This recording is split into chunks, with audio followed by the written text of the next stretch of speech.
Imagine this: a world where every moment of your day is designed to please you. A world with no emptiness, no silence, no feeling of void that lasts more than a few seconds. Because the moment it appears, there is already a notification, a video, a song, or something pleasant pulling you away from yourself. In that world, people never have to wait. Every desire is fulfilled instantly. Every loneliness is comforted temporarily. Every pain has its sleeping pill called new joy. At first, it sounds like heaven, but think about it. If everything is sweet, can you still taste the truth? I once thought freedom meant doing whatever I wanted, whenever I wanted. I once believed happiness lived in the things that made us feel good: a delicious meal, a compliment, or a few minutes escaping reality in the light of a screen. But one night, in a blue-lit room, I noticed something strange. Even while enjoying myself, I didn't feel happy. It was as if something invisible was draining my energy. And in that moment, I asked myself, if happiness leaves us exhausted, is it really happiness? Aldous Huxley once wrote in Brave New World about a society with no chains, no prisons. There, people were given a drug called soma, something that made them always content. They no longer wanted to question, to resist, or to think, because when pleasure is enough, freedom becomes unnecessary. No one forces them to bow. They bow on their own, because the ground is too warm and the sky too bright. I used to think that was only fiction, but the more I live, the more I see that Huxley was not writing about the future. He was describing our present, using the language of a century ago. We have our own soma, only with different names. It's not a pill, but a small notification lighting up on a screen. The words, new message, the familiar ping sounding in your pocket. Each time we hear it, our hearts beat a little faster. Dopamine rises like a wave, then fades, leaving a sharp emptiness. And so we reach for the next dose, again and again, day after day. Those small pings may be tiny, but they are powerful enough to control the rhythm of an entire generation. Sometimes I wonder, how many of us wake up each morning not because of purpose, but because of reflex? We reach for our phones before opening our eyes, check our inbox before remembering who we are. We call it habit, but perhaps more accurately, it is gentle submission. A modern form of slavery, soft, pleasant, needing no whip, only small rewards shaped like hearts, numbers, or digital glances. In this world, freedom is replaced by the illusion of control. We think we are choosing, but we are being chosen for. Every video you watch, every product you buy, every post you pause on for a few seconds, all of it is recorded, analyzed, and returned to you as your most suitable happiness. And so we live inside the bubble of our own desires, believing we are in control, while being guided by things that know us better than we know ourselves. Sometimes I tell myself, at least we are not suffering. We are still happy, right? But that happiness feels strange. It is shallow, quick, fading like sea foam. The more we have, the less we feel. Like drinking seawater to quench thirst. The more we drink, the thirstier we become. Because what we seek is not pleasure, but meaning. Something pleasure can never give. One evening, I sat by the window, looking out at the street. The lights from apartments reflected on faces, bowed down toward glowing screens. An entire city asleep in its busyness. I heard laughter, music, voices calling each other.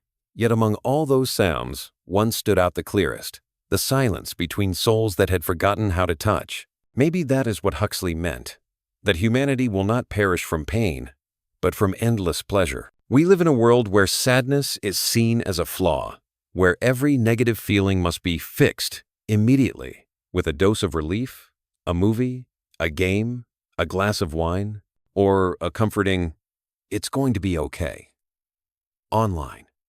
But sometimes, not allowing ourselves to be sad takes away our ability to know what real joy is. Because if happiness is always available, how can we still treasure it? I have thought about this for a long time, about how people are willing to trade everything, time, silence, even the ability to feel, just to avoid facing themselves. And then, when every desire is satisfied, we begin to realize a painful truth. The one thing we no longer know how to do is live truly. This part ends in silence. The narrator does not try to teach anything. only leaves an image, a silent phone on a table, reflecting the face of the person staring at it. And in that moment, when all sounds fade away, that person suddenly realizes it has been a very long time since they last heard their own heart. Pleasure can lull you to sleep, but freedom only comes to those who dare to wake up. That night, I couldn't sleep. Maybe because the room was too quiet, or maybe because, for the first time, I realized silence could be terrifying. No sounds from notifications, no flickering light from the screen, only the sound of my heartbeat, slow, steady, and strangely distant. I realized it had been so long since I was alone with myself. I had only been with the noise, and when the noise was gone, I didn't know what to say to my own soul. I turned on the light and looked around my small room. Everything was the same. The unwashed coffee cup, the half-open laptop, a few scattered notes that no longer meant anything. But something in the air had changed. A vague emptiness, like waking from a long dream without knowing how long you had slept. Maybe this was the moment people realize what exhausts us is not the work itself, but the endless chase for tiny pleasures. I remembered all those mornings that began with the habit of unlocking my phone, scrolling through hundreds of smiling faces, hundreds of lives that seemed more fulfilled. Each picture, each video carried a silent promise. If you live like this, you will be happy. And I believed it. I did everything to become like them, to reach the feeling I thought was happiness. But every time I reached it, it faded as quickly as breath. There is a truth that's hard to admit. I was never truly satisfied. I only forgot for a moment that I was empty. They call this the pleasure loop. Every new joy is just strong enough to cover the old fatigue. Like running on a hamster wheel. The faster you run, the faster it spins, but you go nowhere. From the outside, you look alive, but inside, you are wearing down. There are days I see it clearly, in the eyes of the person sitting across from me at a cafe, in the way they smile without meaning it, scroll without remembering what they were looking for. The whole world is busy searching for the next joy, while no one knows why the current one slips away so fast. I once heard someone say that modern people are not afraid of suffering, they are afraid of emptiness. And, to fill it, they cling to anything that helps them forget the feeling of being nothing. But when joy becomes just a tool to avoid emptiness, it stops being joy. It becomes anesthesia. And once we get used to being numb, we no longer want to wake up. One night, wandering the streets, I passed a convenience store still open. The white light spilling out looked like the Soma glow Huxley once described, soft, clean, and cold.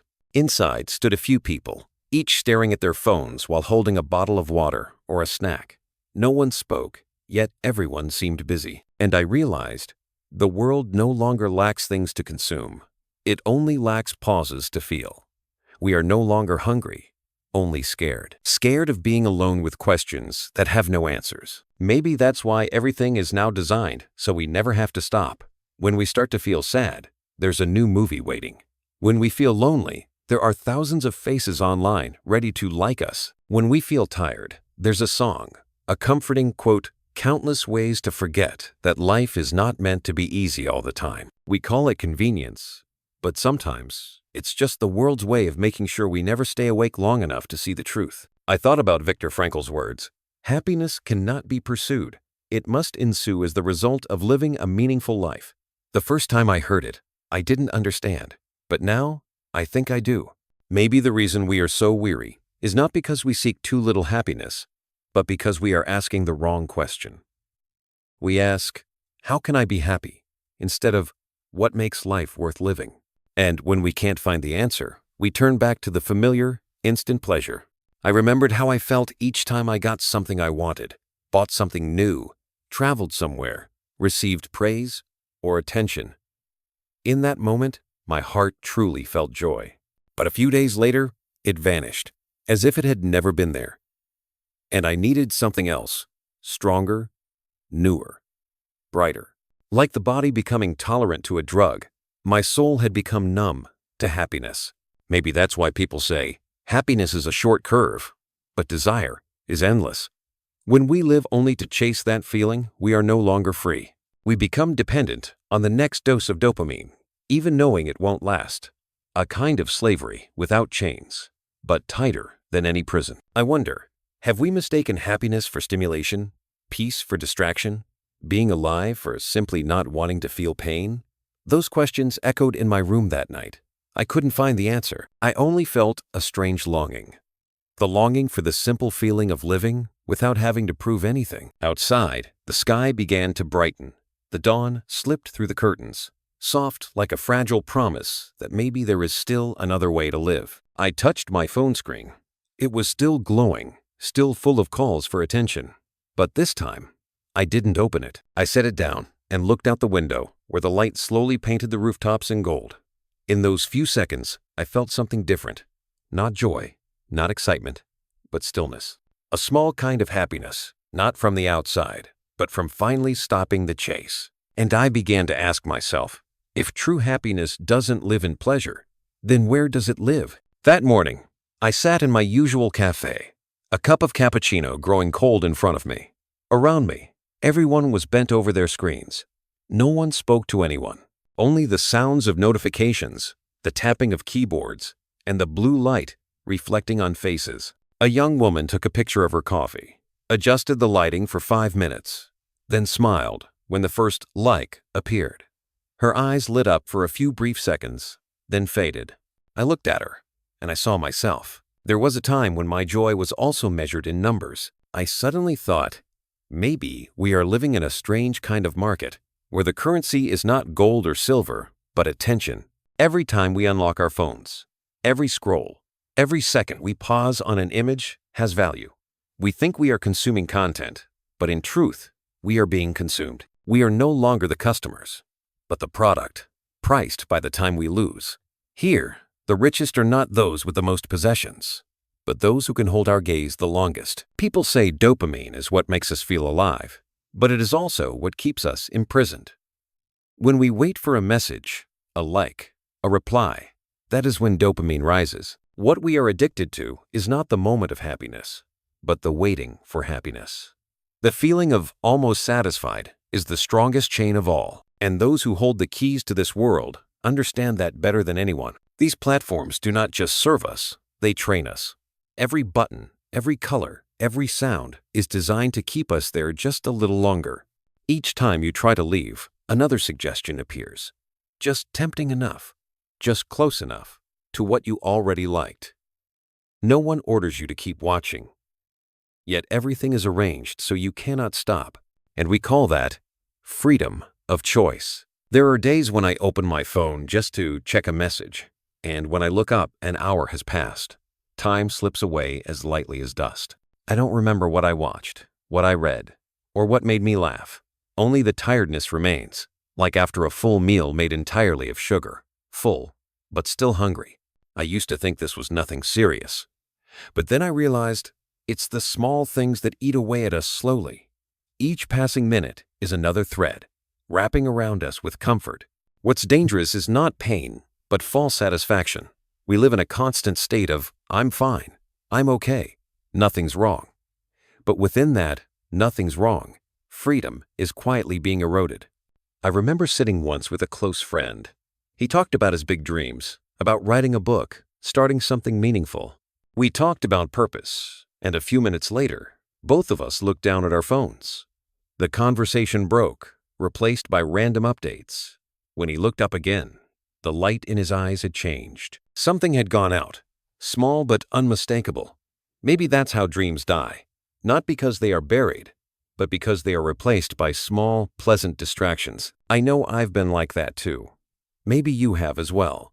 And if you're listening to me now, maybe a part of you is quietly nodding, realizing you've been caught in that same spiral. If so, give me a small sign, a way to say, I'm still awake. A like, a comment, a subscribe, not for me, but for yourself.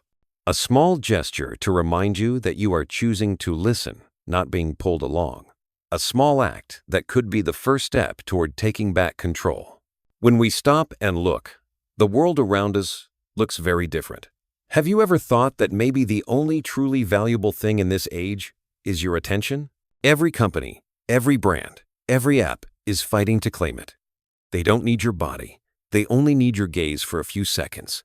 And they win every time you forget what you really want. Someone once said, the most valuable commodity today is your attention. I understand that more deeply than ever. Because every minute I give away my attention, a small piece of my life disappears. And if we don't know what we're giving ourselves to, then we're being consumed by the very things we think are harmless. In this economy, pleasure is mass-produced. We consume happiness like packaged goods. Fast, neat, easy to swallow. But real joy can't be packaged. It takes time, presence, and stillness. The only problem is that real things are slow, and we are always in a hurry. I looked out the cafe window. The noon sunlight fell across the rooftops, filtered through thick glass, making everything hazy. I saw my reflection in it, tired eyes, a drifting stare, a man sitting among dozens of others, each busy in the same way. No one was chained, yet no one left. I quietly wondered, maybe this is the perfect prison, the one where the prisoners believe they are free. Maybe Huxley was right. A society doesn't need fear to control people, only the ability to make them love their control. And the easiest way to make someone love their prison is to make it comfortable. Give them music, images, laughter, and call it modern life. I took a sip of my cold coffee, the bitter taste sliding down my throat. Suddenly, I felt like I was drinking something else, something familiar, the taste of dependence. It didn't hurt. It wasn't obvious. Just a gentle surrender that made me not want to resist. Outside, the crowd kept moving. Everyone busy, everyone rushing. But inside, a question whispered, small but impossible to ignore. If everything is designed to make us happy, why do we still feel empty? Maybe it's time we learn to look back, not to blame the world, but to find out when we lost ourselves. Because sometimes, reclaiming freedom doesn't begin with a revolution, but with something very small. Putting the phone down and looking up. That evening, I left the cafe as the city began to light up. The street was wet after the rain, reflecting the bright signs above, making everything look like a shimmering dream. Under that sky, people walked quietly, earphones in, eyes fixed on their screens, lips curving in faint smiles at things only they could see. A sea of lonely souls, each trapped in their own small world, and none of them noticed it. I walked among them, feeling that I was one of them too, half awake, half still dreaming. Once, I came across the phrase, soft slavery. At first, I didn't understand it. How could we call it slavery when we can choose everything? When we have freedom, the right to speak, the right to decide. But the more I observed, the more I realized the cruelest control is the one that feels comfortable. It doesn't need violence or force. It only needs to make you not want to leave. A kind of velvet prison, so gentle that no one wishes to wake up. The modern world gives us everything: comfort, speed, efficiency. Through a phone, we can love, work, dream, play, even forget. Everything becomes so easy that there's no room left for effort. Yet when effort disappears, so does the joy of living. People don't realize that ease is a double-edged sword. Every time we choose the shorter path, we give up a piece of our inner strength. A friend once told me, everything feels automatic now. I don't even have to think. Things are already suggested for me. Even my emotions seem predictable. His words left me quiet for a long time. Yes, we live in a world where choices are made for us, where artificial intelligence knows what we like, what we hate, and how we will react. Maybe that's progress. But sometimes I wonder, are we slowly losing the power to decide for ourselves? I remember a line from Huxley. The perfect totalitarian state is one where the slaves love their servitude. And I realized it wasn't just political prophecy. It was a truth about human nature. When pleasure becomes a tool, no one needs to force us. We bow willingly, because comfort feels better than freedom, and ease often wins over reason. Looking back, I see how many times I chose the easy path. At every crossroad between facing things or avoiding them, I often chose the latter. When I was sad, I opened my phone. When I was lonely, I texted instead of meeting someone real. When I was afraid, I hid in the digital world where no one could see how fragile I was. I thought I was choosing freely, but now I see I was only choosing what hurt less, what felt familiar. Sometimes I imagine the two roads life quietly lays before us.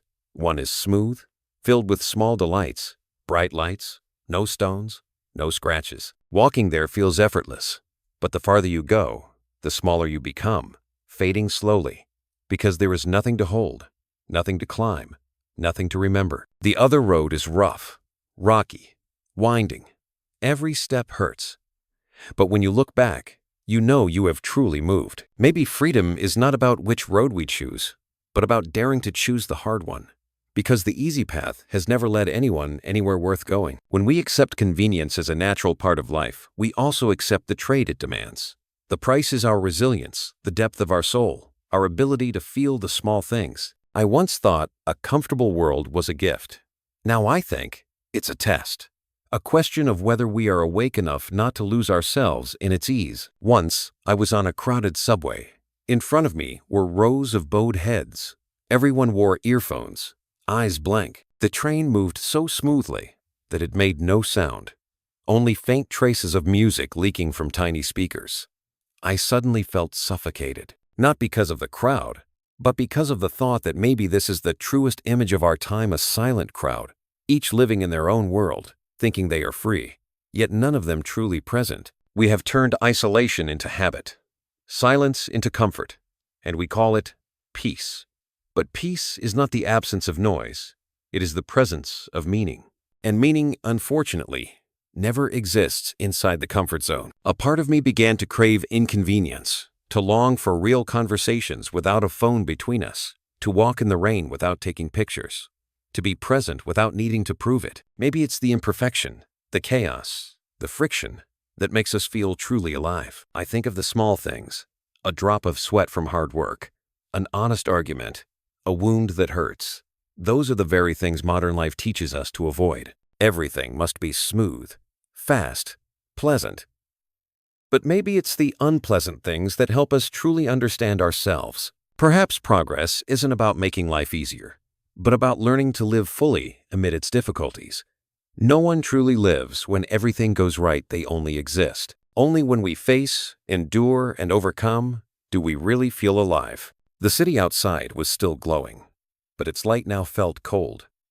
I walked slower, feeling each step on the wet pavement. The wind brushed past, carrying the scent of earth, of age, of something real. I took a deep breath. Maybe freedom begins in this moment when we stop in the middle of the rush, feel something simple, something not meant to be shared or posted, and just know, I am here, and I can still feel. A strong gust of wind swept by, sending flyers fluttering down the street. I watched them drift through the air, like empty promises of instant joy. Buy this to be happy. This experience will change your life. I smiled, knowing that no product can ever buy freedom. Maybe that's the lesson the world keeps hiding. Freedom doesn't come from comfort. It comes from the ability to live without it. And in a society that teaches us ease is the destination, choosing the hard road might just be the quietest act of rebellion. I looked up at the sky, the clouds moving slowly, the light fading. The city was still alive with noise, but inside me there was a quiet space of my own, not loud, not bright, not comfortable, but real. And in that moment, I understood. Sometimes freedom is not about breaking chains, but daring to admit that we are bound. That night, when I came home, I didn't turn on the light right away. I let the darkness cover the room, let my eyes slowly adjust to the faint glow of the street outside the window. There was something peaceful in that darkness, as if the world had finally stopped asking me to do, to reply, to perform. For the first time in a long while, I sat still without touching my phone, doing nothing, just sitting and breathing. Strangely, the silence wasn't as frightening as I once thought. It wasn't an emptiness to be filled, but an old room I had abandoned for too long. When you sit long enough, you begin to hear the small sounds inside yourself again. Your heartbeat, your breath, the quiet thoughts you once buried under all the fun out there. And in that stillness, an old question returned, slow and soft as a drop of water. What do I truly want? Not the want I used to chase: more followers, more opportunities, more proof of my worth, but a deeper kind of want, something raw and real. The kind that makes you feel alive, even when you are just sweeping the floor, writing a letter, or walking without purpose. Maybe what I was missing wasn't joy, but meaning. And meaning, I realized, always asks for one thing: conscious choice. We live in an age where most of what we do is reflex. A tap, a scroll, a decision made before we even think. But real freedom begins when we stop, when we look at what we do every day and ask ourselves, is this serving what I truly believe in? I began trying something small, leaving my phone outside the bedroom. Instead of keeping it by my bed, I placed it in the living room. The first night was hard. I tossed and turned, reaching for the spot where it used to be. Like an addict quitting a habit, every nerve resisted. But by the second, third night, my body began to calm. I slept deeper, dreamed more, and when I woke up, I no longer felt claimed from the very first minute of the day. Small changes like that may seem trivial, but something starts to shift. Quietly, those tiny habits make space for willpower, the very thing the world tries to make us forget. Not because we don't have it, but because we've never needed to use it. When everything is easy, effort becomes unnecessary. But that's also how we forget how strong we really are. I realized that freedom doesn't come from doing whatever we want, but from choosing what is worth doing. Every no we say to comfort is a yes to something deeper. Refusing fleeting pleasures isn't about rejecting happiness, but about giving it meaning. I began to write again, not to share, not to impress, but to hear my own voice. With every word I wrote, I could see which part of me had been silent for too long. Writing showed me that sometimes we don't need to change the world. Sometimes, just sitting quietly with ourselves is an act of revolution. Then I thought of people who live with awareness, not the loud ones, not the great ones, but ordinary souls who are fully present in every moment. A mother cooking without her phone beside her. A father walking with his child without looking at a screen. A friend who truly listens instead of waiting to speak. Maybe those are the simplest expressions of freedom, full presence. The world can take our time, our attention, even our faith, but only we can give away our presence. And every time we choose to be present, we reclaim a piece of our soul from the world's grasp. I remember one afternoon, sunlight slanting through the window. I made a cup of tea, no music, no TV, no photos. I just watched the steam rise and fade into the air. For the first time, I felt time slow down. Everything became deeper, more real. Maybe this is what instant pleasure can never give, the quiet that lets us feel alive. When we stop chasing the voices outside, we begin to hear the voice within. And sometimes, it's not loud or clear, just a whisper saying, "Come back, here," to yourself. From then on, I began to set boundaries, not to restrict, but to preserve. Boundaries on how long I stay online. Boundaries on how many people I listen to each day. Even boundaries on how much I speak, so I can listen more. Boundaries are a form of love, loving yourself enough not to let the world take you away. Gradually, I started to see the value in ordinary moments. A simple meal, an unhurried conversation, a moment watching clouds drift without thinking about work. All the things I once found boring became small pieces of freedom. One morning, I walked through the park. A cool wind brushed past, carrying a few golden leaves to my feet. I stopped, looked up. The sky was clear, nothing special, yet I felt light, as if I carried nothing heavy inside. Maybe freedom is that simple the moment you no longer need to be anyone else. In a world that rushes endlessly, slowing down is already an act of resistance. And sometimes, the greatest rebellion doesn't need to shout. It only needs a gentle touch of awareness in the present. I thought about this.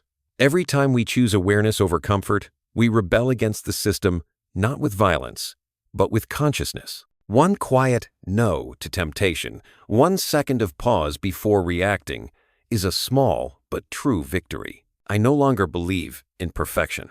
I only believe in honesty. Honesty with my emotions, with my limits, with what I truly need. Because that honesty is the foundation of freedom. Night fell, and I lit a small candle. The golden light flickered softly against the wall, casting trembling shadows. I sat still, listening to the faint sound of the flame, and for the first time, I understood. Sometimes, freedom isn't about escaping the dark, but learning to sit in it without fear. In that moment, I felt I was no longer running, no longer chasing joy, no longer pushing sorrow away. I only needed to be here, now. And somehow, I knew this was the beginning of coming home. In the days that followed, everything stayed the same. The city was still loud. People were still rushing. The screens still glowed through the night. But I noticed something strange. The world didn't seem as noisy as before, not because it had changed, but because there was now a quiet place inside me. Maybe peace isn't when all sounds disappear, but when they no longer invade you. I began to realize that after all, what people truly long for is not pleasure, but meaning. Pleasure can make us smile, but only meaning makes us rise each morning. And meaning, oddly enough, doesn't come from finding something outside, but from the way we show up in the smallest moments. I remember a Sunday morning. Sunlight streamed through the window and fell across the wooden table. I sat there, drinking coffee, watching the light dance in the steam. There was nothing special, no plans, no goals, just pure presence. And in that moment, I felt something that fleeting joys had never given me, a deep sense that I was alive. I started to wonder, maybe true happiness isn't in having more, but in having enough. Maybe freedom isn't the right to do everything, but the strength to choose what is right. When we understand what truly matters, everything else becomes lighter. I once heard Nietzsche's words, "He who has a why to live can bear almost any how." It used to sound like abstract philosophy until I felt it with my own body. When you find your why, a reason deep enough, you no longer need doses of dopamine. Hardship, boredom, and silence all become bearable because you know where you're going. I thought about Viktor Frankl's 3 paths to meaning through creation, through love, and through suffering. To me, they aren't theories, but 3 doors leading out of the slavery of pleasure. When we create something of value, even something small, a letter, a page, a meal, we are saying to the world, I am not here only to consume. When we love not to be filled, but to truly see someone, we step out of the circle of me and into us. And when we face our pain, instead of fleeing it, we turn suffering into the energy to grow. I realize that meaning never comes from comfort. It only arises when we stay long enough with discomfort, loneliness, failure, fear, loss. Because in that darkness, the soul takes shape. Joy makes us light, but pain makes us deep. I remember talking to a friend once. She said, "I don't know what I want anymore. Every day feels like a copy of the last." Her words struck me because they weren't just hers. They were mine too, for many years. When life is ruled by comfort, we lose the ability to want. To want means to crave, to lack, to risk unease. But the world teaches us that only comfort is safe. Yet if true happiness requires engagement, then comfort will always be a golden cage. I began to choose the hard path, not because I enjoyed struggle, but because I understood that only by stepping out of comfort could I meet my true self. I started exercising in the morning, not to look better, but to feel in control of my body. I woke up earlier, writing down 3 things I was grateful for, even the smallest ones. At first, it felt awkward, but slowly, life became clearer. As if the fog was lifting bit by bit. There were still days I felt tired, still tempted to slip back into the old cycle, open my phone, hide in numbing distractions. But then, in a quiet moment, I heard myself whisper, "You have the power to choose." And so I chose to breathe, to walk, to write, to live honestly, even just a little. The further I went, the more I saw that meaning doesn't come from grand things. It's in the way we touch the world each day, in how we look at someone in silence, in how patient we are with ourselves when things go wrong, in the courage to continue, even when no one sees, in not giving up, even when there's no reward. I think this is true freedom, freedom from the need to be happy. Because when we are no longer obsessed with happiness, we are finally free to live. We don't need everything to feel pleasant, only to know we are living in the right direction. One afternoon, I passed through a park. An old man sat quietly on a bench, holding a worn book, his eyes gently closed, as if listening to the sound of falling leaves. No phone, no rush, no audience, just him and the world in one pure moment. That image stayed with me. Maybe happiness isn't something to find, but something that's always been there waiting for us to stop running long enough to notice. I remembered a saying, "The meaning of life is to give life meaning." Life has no built-in meaning. We are the ones who give it. And the moment we do, no matter how small, we rise above mere existence and begin to truly live. As the sun set, I headed home. The orange light spread across the rooftops, painting the sky in a warm hue. I walked slowly, listening to the soft rhythm of my footsteps on the pavement. Inside me, there was no great joy, no lingering sadness, only a gentle acceptance. Life is not perfect, and it doesn't have to be. Maybe this is what people mean by coming home, not the place where we were born, but where the soul finally stops wandering. I smiled, not for any reason, but simply because I no longer needed to search. Happiness isn't waiting at the end of the road. It's right here, in each conscious step.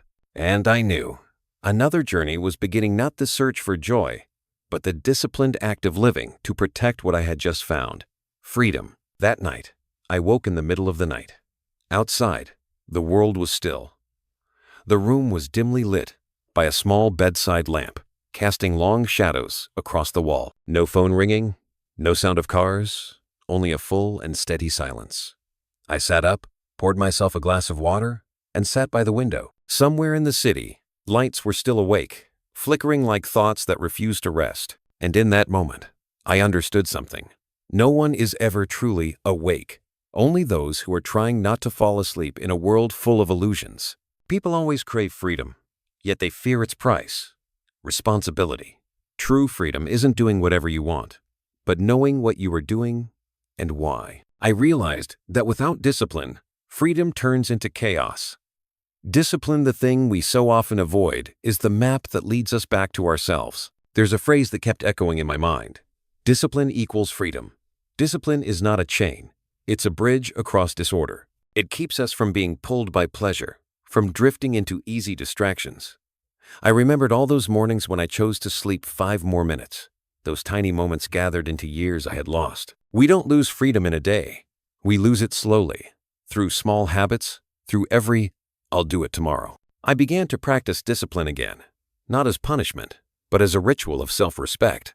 Waking early, writing a few lines, exercising, turning off my phone for a few hours, sitting in silence. These things were not grand, but they taught me something no technology ever could: self-control. And I realized, when you learn to guide yourself, the world loses its power over you. But discipline is not only control, it is choosing meaning over comfort. Every time I wanted to hide behind my phone, I asked myself, will this make me freer or more dependent? That simple question was like a mirror. It showed me the moments when I was trading freedom for a few seconds of ease. Slowly, I learned to say no. No to what's easy, so I could say yes to what's true. During that time, I also discovered something else. Personal freedom cannot exist without purpose. Those who have a reason to live are harder to manipulate, because they already have direction. The aimless ones are easily led, distracted by the next small thrill. When you know your why, the how becomes lighter. I thought of those who came before: Gandhi, Martin Luther King Jr., and even the nameless ones who quietly chose to live with integrity in a noisy world. What they shared wasn't strength, but consistency. They understood that freedom isn't granted. It's maintained every single day. And to keep it, one needs discipline. Not just in action, but in thought, not letting fear, temptation, or the crowd make decisions for you. There are still days I feel weak. I still fall back into old habits. But unlike before, now I notice it. And that awareness itself is a small victory. Because freedom begins with awareness, not perfection, but presence. One morning, I sat on the porch watching sunlight fall through the trees. Each beam slipped through the leaves like golden threads, weaving a thin curtain between me and the world. I realized the most beautiful things in life are not grand, but the moments untouched by distraction. When you watch the wind move without thinking to capture it, when you laugh for real, when you thank someone without needing to show it, that's when you are truly free. And I understood there are 2 kinds of happiness. One born from pleasure, the other from wholeness. The first is bright and quick, but it fades. The second is quiet, slow, but deep and lasting. The modern world teaches us to chase the first. The path back to ourselves is learning the second happiness that comes from living in truth. Maybe this is the meaning of freedom: to live with discipline and an open heart. Discipline keeps us from falling into chaos, and the heart keeps us from turning to stone. We need both to stay balanced, to be awake and still kind. I began to understand why people avoid discipline, because it forces us to face ourselves. When the noise fades and distractions end, we must look at the parts we've long avoided. But that's where healing begins. We can't be free while still running from our wounds. One night, I sat watching a candle flicker on the table. The wind moved gently. The flame bent, but didn't go out. I realized freedom is like that flame, not something permanent, but something that must be protected every day.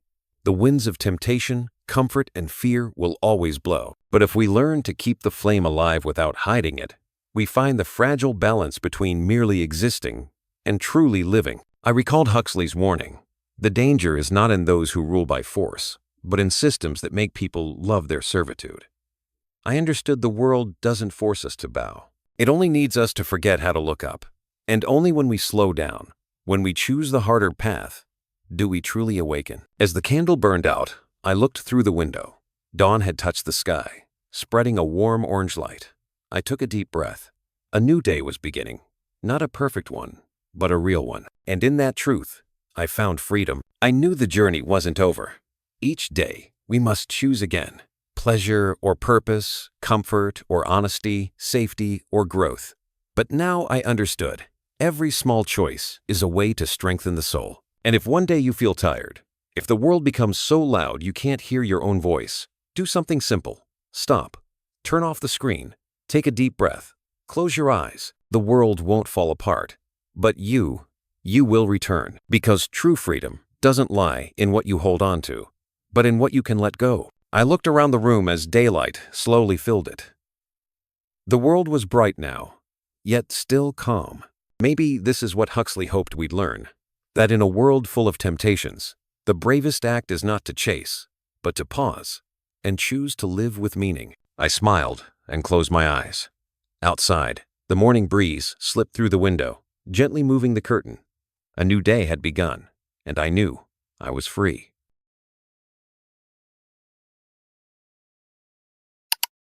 Thank you for staying with me until the very end of this story. If this message touched your heart, please give it a like, subscribe to the channel, and turn on the notification bell so you'll never miss the next journey we take together. Your support means the world to me.